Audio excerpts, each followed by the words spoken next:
what? To come from a country like South Africa at the time, where that sort of pomp and ceremony didn't really happen. Yeah. We were dealing with other things. Oh, 100%. So the reality of that, to then come to this sunburnt country with all of this happiness and water and teeth, people smiling at you all the time. It was a lot for me to take on board at the time. But yeah, it was interesting. I actually got asked a similar question a couple of days ago with an interview that I did for a Jamaican radio show, and they asked me the same thing, and it was just interesting, sort of talking about the early days, because it's not that you forget, but you're so entrenched in what you're doing now. That 100%. You've got to stop and really think about, man, like, how have I evolved? Where did I come from? Does that still resonate with me? And it absolutely does. I'm beyond proud to be South African, and I wave that flag all the time. But I really take my hat off to my mum and dad for making that boss move to move here, to give me what they knew wasn't going to happen in the situation that we were in. And just to push forward for the daughter. At the time it was just me. My sister came later here. True. So I was like an only kid for a long time. Wow, I didn't know that. Yeah. How 16 years, and then she had to come in and ruin that apple cart. Love you though, Maddie. Love you though, but we all know the truth. No. Ran on my parade.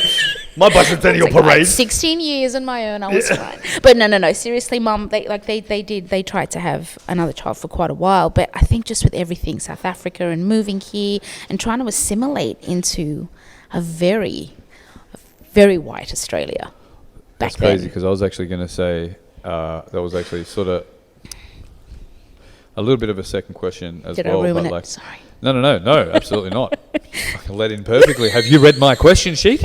But coming into that, it's so funny that your perception, it's crazy, because I see you just go straight back to almost like a child perception when you speak on that, right? And you're like, sunburnt country and happiness and smiles.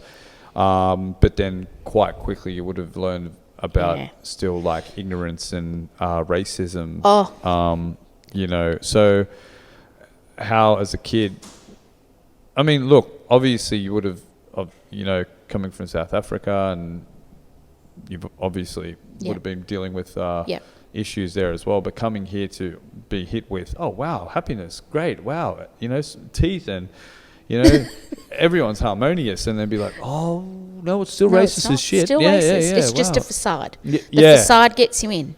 And I'm so glad you asked me that, because it was. Look, I dealt with it back in South Africa, but my parents decided, they wanted to put me in, better schools and, better environments. But you can't remove where you come from, right? So I grew up in the hood. I did, and I'm proud of that. I might not have acted like it, but you don't have to act like it to come from it. And that's something I had to tell, especially when I started traveling to the States, and, they've got that big, the hood. I'm like, you don't know nothing about a hood. I'm from the original sort of, world-renowned ghetto, South Africa, Johannesburg. But I might not step like that. But that's my country. That's Doesn't my mean home. It's not there. That's it. And it was my reality every day. And I just remembered, I went to like elite Catholic convents, and there was only a peppering of kids of colour because they could afford it to go to those schools, but everybody else was international expats, or their kids were going to that school. So I grew up amongst that, but it didn't take away what I was from and what I was about. And not all of my family could afford to do that, so there was that reminder too, and my mum and dad were just wanting to expose me to different things. And we'd go through our daily trials of racism as a family. My dad, rest his soul, he copped it a lot. My dad was a musician back in the 60s, and he really copped it. My dad was darker skinned, my mum was lighter, but she's still, regarded as mixed race, and they couldn't date openly. My dad had to walk on the other side of the road. He couldn't hold a hand. They couldn't drive on the bus together. I mean, that's the legacy I come from. So when we talk about the current, it's a deep understanding. So the current racist situations that are happening, it's been going on for years. The iPhone's just making it more realistic and more real for people, right? So coming to Australia, I was under no no sort of, pretense that things were going to be perfect. I actually was really upset that my mum and dad wanted to move here, because I'm like, you're taking me away from everything I know. Yeah. My family unit, my cousins, to move me to a smaller family unit here. I had a couple of cousins, but they were born in South Africa, but they grew up here from two. Yeah. So they were like, "Oh, g'day, mate. How are you?" And I'm like, "What?" Like, beg your pardon? Exactly. Like, what? So it was that, and I was like, "Wow, okay." So they are Australian. Yeah. And I couldn't take that on. I had to be myself. Yeah. And it was I got the racist surprise and the racist shock when I started high school. And it was no holds barred. I mean, it was merciless. And I was bullied for 2 years relentlessly. That's Knife to crazy. the throat, that type of stuff, in the Really? girls' toilets. Catholic school. Shout out. So yeah, it was Got that, kids? that's it. Don't go to the bathroom. FYI. That's it. That's crazy, yo. So What a transition. What about then, going forward from there? So, because the question is sort of like, who were your first associates, like in hip hop? But, obviously you've sort of answered there, like, your first real associates were graph writers, right? Yeah. And guys that were bombing and tagging. And, it's crazy to me, because what's really cool about in the Australian hip hop culture, even when you do take it back, a lot of the OGs do have very strong graffiti ties. Yep. You know what I mean? Even Yep. still to this day. And shout out to some of the OGs. We had Mystery on here, definitely oh OG. man, he's and, amazing. but then fast forward a bit, and you're getting more involved in hip hop, and so then who then trickling off that were some first big associates that started to get you into maybe other opportunities and stuff like that? I mean, look, excuse me. I probably, I'd say, as soon as I graduated high school, obviously everyone's got the question, oh, what are we going to do?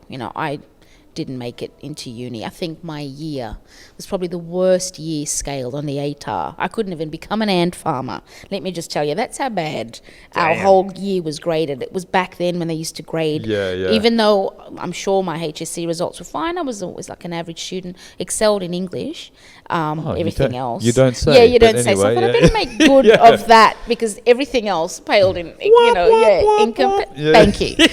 But I always wanted to sort of, go to uni then. I obviously ended up going later as a mature age student. But yeah, so I thought, okay, that's shot.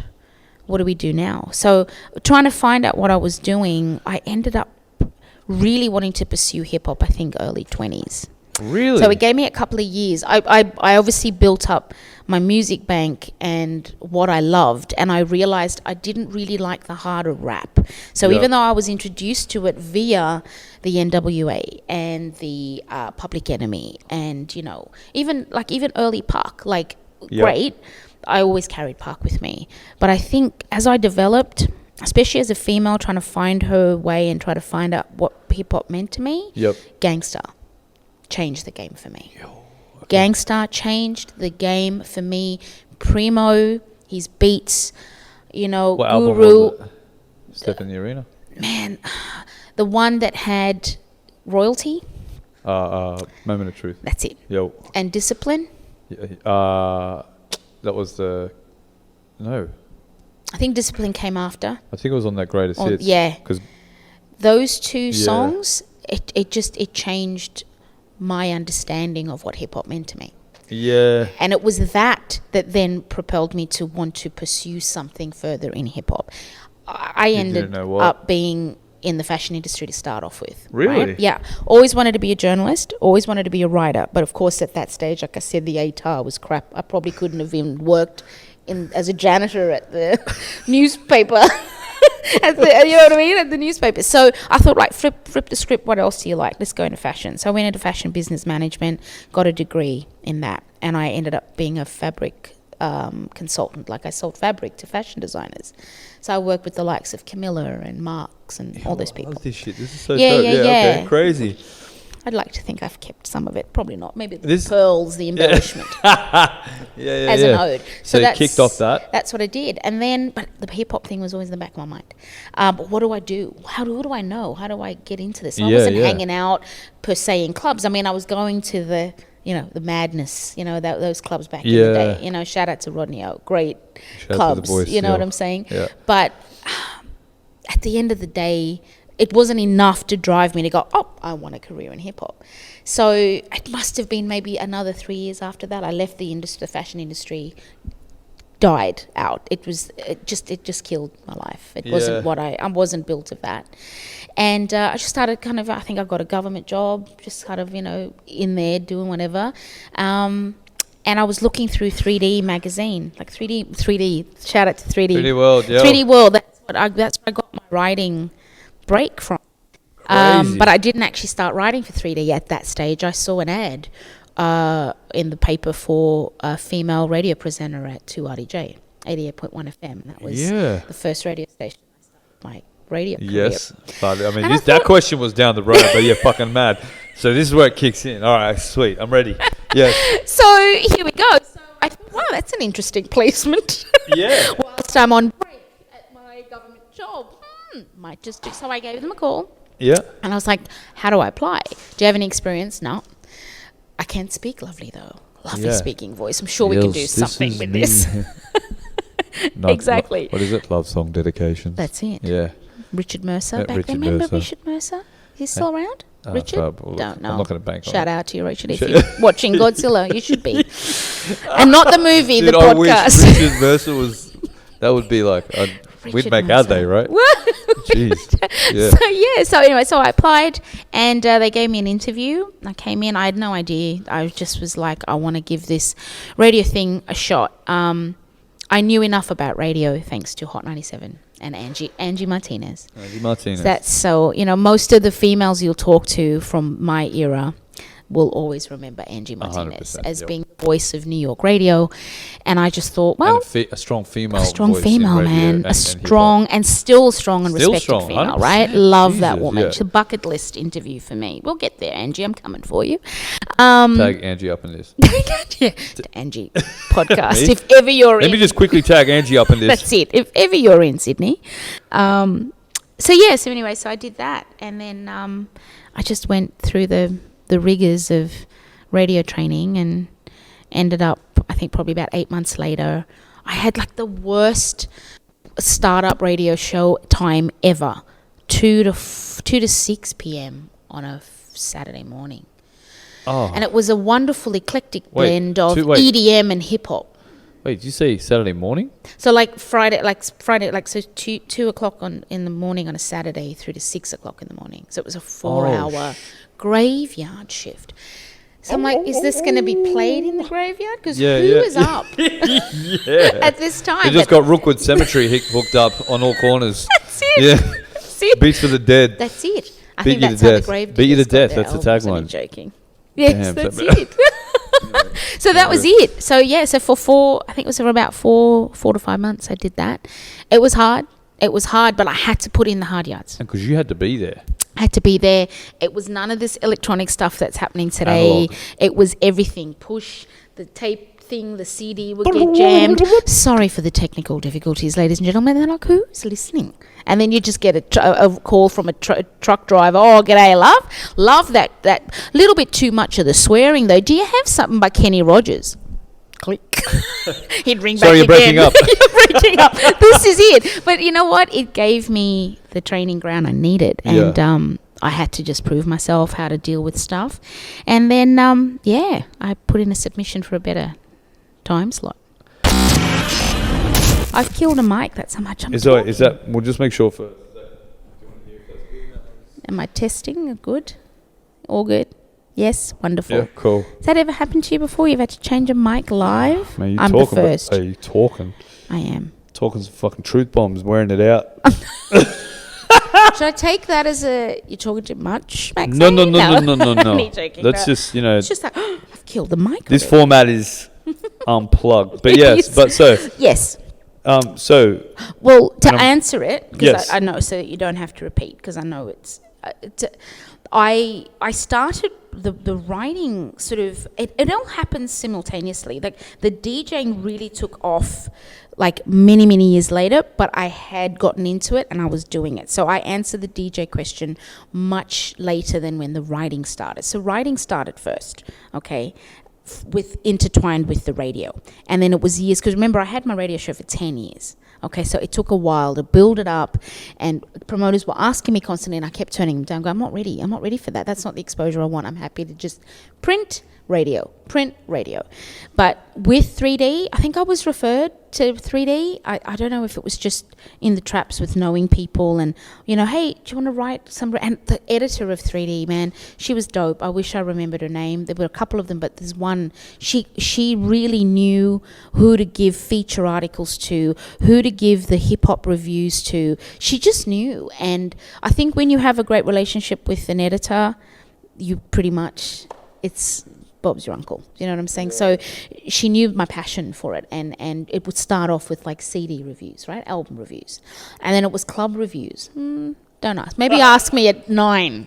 You know, it's getting, then maybe 11 o'clock, I don't know who's coming in, I don't know what's going on, but that bottle's looking good. We're just going to. So I kind of went, the club review thing's not for me. I did club listings for a while too. So it was just those little things to do. Dribs and drabs. And then I got offered my first column. And that was the game changer with 3D. So it was the Club Flavors column. And so that was then the connector to the radio show. And then I saw how one can build the empire from that. Yeah. And I loved it. And they left it up to me as to who I wanted to put in there because they needed content. And I was like, this is an opening here for the people that don't have the voice. And it didn't even matter. It was like, do you rap? Do you know what a rap is? Do you know what a cipher is? If you don't know those things, I can't write about you. If you do, we might have a couple I got some premeditated questions prepared earlier.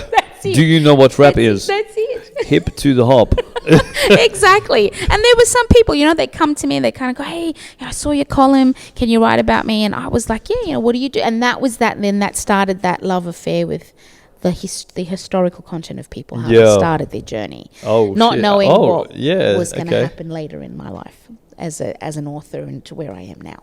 Yes, and the blog and all that's that. Actually good context then for. So it's in answering this, I'm seeing the steps to the process of me and the journey. But I loved that column and I loved what it exposed, and it was always written with the purest of intention to just expose my beloved hip-hop community that I loved so much, and I believed in each and every one of you guys, and I wanted your shine. I wanted you to shine.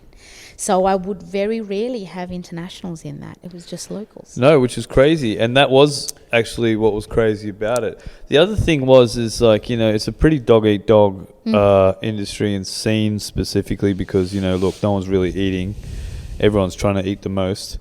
So it's like everyone's fighting over scraps, but you were always happy to be the champion to everybody else's wins. Do you know? Do you feel that that's just a natural thing for you, or do you think that that's something ingrained from you as a kid? Like, I think it's a natural thing for me. I love to make people happy. It's something that, and I think maybe being an only child for as long as I was, that came from that.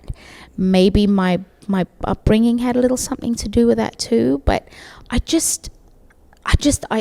don't like seeing people not being given their credit, and you know, the talent and knowing what was going on behind the scenes, I think, and what the greater community didn't know is what also pushed me a lot more to champion for that. But it was more just being in that environment of greatness. Yeah. And knowing that I was, but also knowing that we weren't being given any shout out. We weren't being looked at as a community as a whole. This is it. You know, like I know I'm going to segue here, but, you know, we've always looked to, like, you know, the Russell Simmons or, you know, and all these guys, and, like, you know, Dr. Dre and, you know, all of these amazing hip hop pioneers who created their communities. They created what they've created. They've created all of these things that, you know, all of these other artists now are trying to emulate, right? Yeah.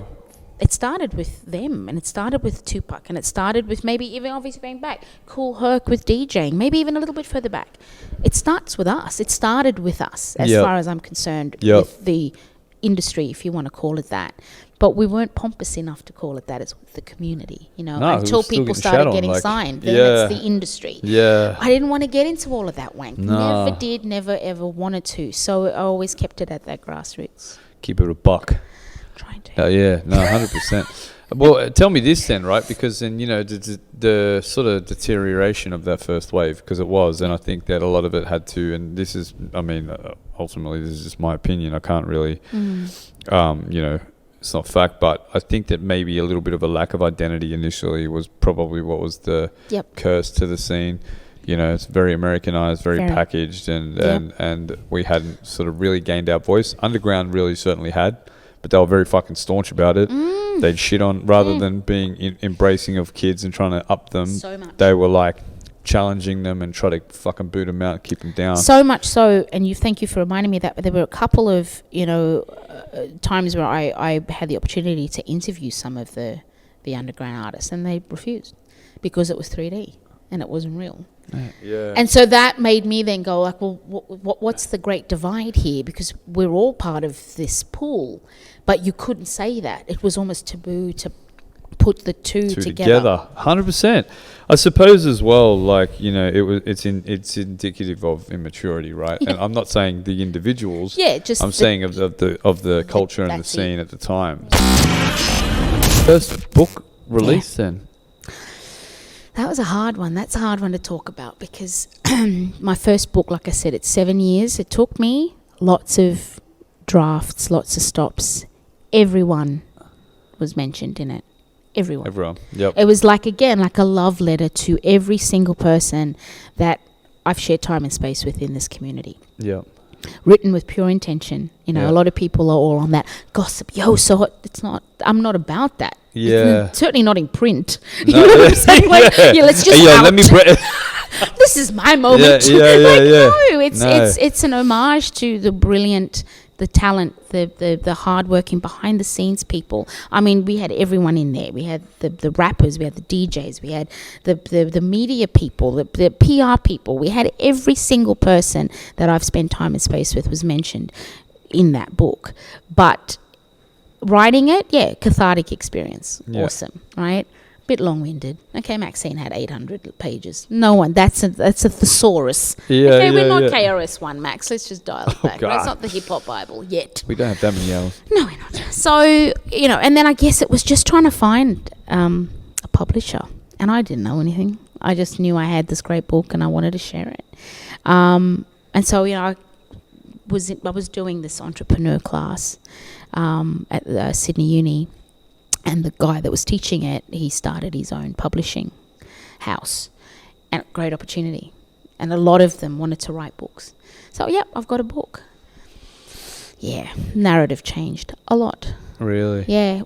Understood, 800 pages is way too long. Cut it down. So I had to cut it down. 500. Yeah, still too long.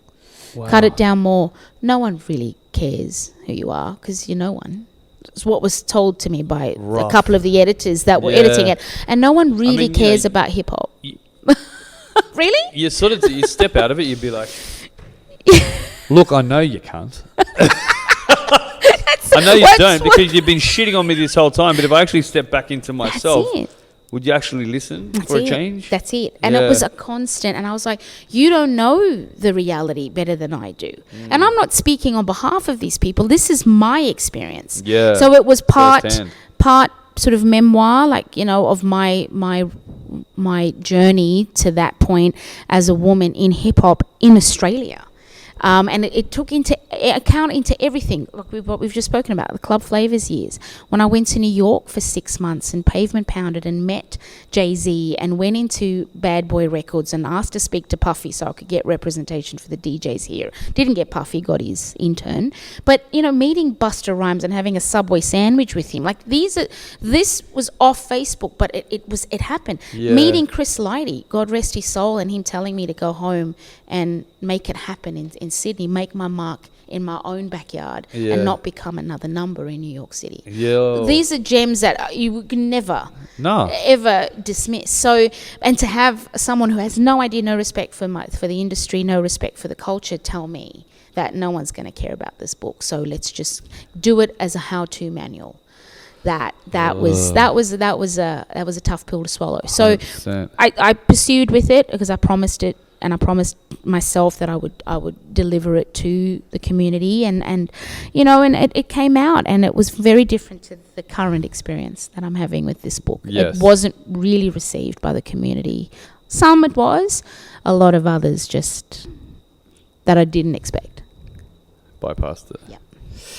Like it Rough, didn't happen. man. So it was. But look, I mean, everyone has these moments. Everybody, especially with books, because I think maybe some people thought that it was going to be I don't know, like, oh, she's going to tell, I don't know. Why would I do that? But you've never been that way. That's it. Yeah. So it was just interesting for me. So that book, I was sort of People like fucking drama, eh? But it's weird. Yeah, fucking weird. It's weird. So, anyway, so yeah, it was hard. But anyway, she was published, and I'm proud of her. But I didn't talk about it for a long time. I did the promo thing, I did like the radio shows. I think you were on the edge one night. I came in. Shout out to 100%. K Sarah, always supporting.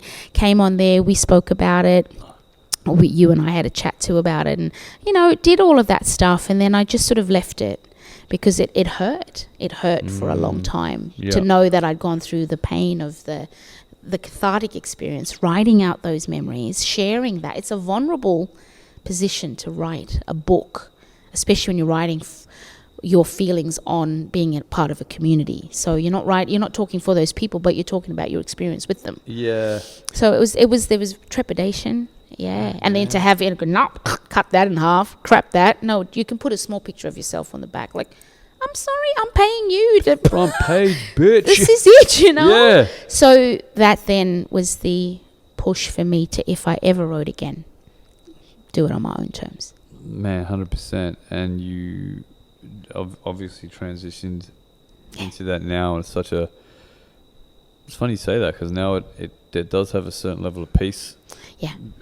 It feels like being an outsider looking in, I Yeah. suppose, knowing you and knowing, the family and the history and being involved with you over the years. It's crazy to see you come full circle and now be in a position where, with the current release, or your new release, I'd rather say, she's empowered, and you really reaching out to all these wonderful women that you've been involved in, and seeing everyone. And it was really cool to see at the launch, or the launch of the book. Mate, there's not many fucking people I'll go all the way to Cronulla for, I'd say that much. Yeah, thank you so much. With your family too. But with my family in tow.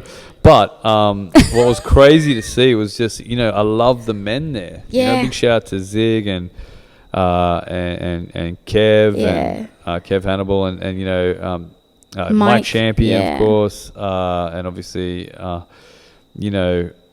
other guys obviously I didn't fully know there, but it was just great to see these guys, and these guys were like, and I guess it goes back to your DJ thing, like we really all are there to support, and we love what you do, and we love what you stand for, and the way that you come across for it. So we're there in the droves, but then to see you be able to really enjoy that experience of having those people around you would have been a lot different. How did you get back into the space to be able to deliver something written? Lee. Great question, and thank you for the acknowledgement of that too, because I didn't get to enjoy the first release as much as I wanted to. The first release is called How to Live for Love and Hip Hop. Yes, right? yes. And get it now if you want. It's on. Yeah, still we got to rack those numbers up. Yeah, let's go. It's on Amazon, but just so people know, I did link in bio. That's it. Wait. I am the bio tonight. Oh, yeah, I'm going to put it. But yeah, so that one is purely. I made no profits from it.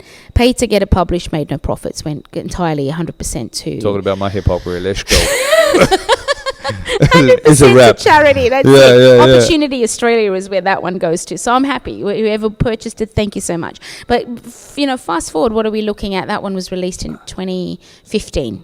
So 2015 to 2021, a lot happened in between that. I took a bit of a hiatus. I still obviously was focusing on the blog. The blog gave me a lot of pleasure. Got to meet and speak to incredible people, like international upon international. It was just a brilliant experience. I couldn't even believe some of the people I got to speak to. So really grateful for that experience. Ms Hennessey Speaks blog. So I focused on that a lot. Jay kept telling me, when are you gonna write another book? You can't get spooked by the first one. You got to write another one. You got to do it. I'm like, when I've That's got. why I love Jay, man.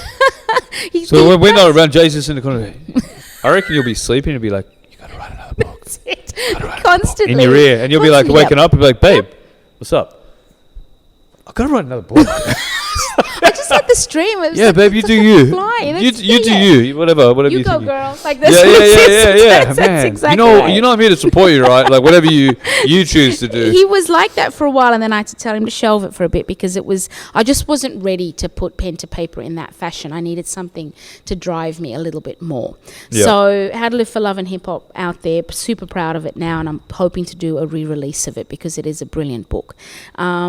But with She Is Empowered, which is the current one that's out now, I needed it again to be in my narrative, and I needed it to be again something of purpose, something that had a message, something that would hopefully change the way women see ourselves, and it's not about all of that kind of feminism stuff. I mean, we're all about that. It doesn't feel like that, but it's not about. No. I wasn't trying to be proletarian with it at all. Yeah. But it came to me in COVID last year. We were all suffering. The creatives were all suffering, right? Yep. We couldn't perform, DJing, forget about it. 70% of my income gone, yep. right? Grateful that I had the teaching job. So shout out to the people that I teach with and do podcast and hip hop beats. It's just brilliant that my life has taken that path. But the book was always there, and I just decided last year, I went, you know what, I don't need to reach out to celebs anymore, because they stopped responding to the interview requests, because what are they going to talk about? They're not making music themselves. Yeah. Everyone's in a slump. So just like, but fuck it's this. The same. Yeah.